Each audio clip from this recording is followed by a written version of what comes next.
పయనంలో బాల్యం అద్భుతమే, మన బాల్యం అద్భుతమే.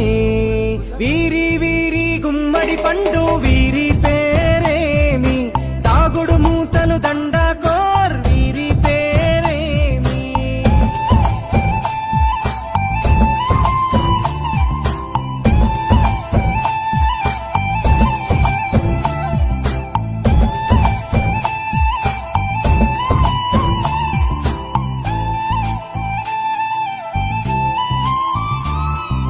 పంటలు పంచి దొంగను ఎంచి రేసాటాడితి మందరమే, రేగడి మట్టిని ముద్దగా చేసి బొమ్మరిల్లే కట్టితిమే.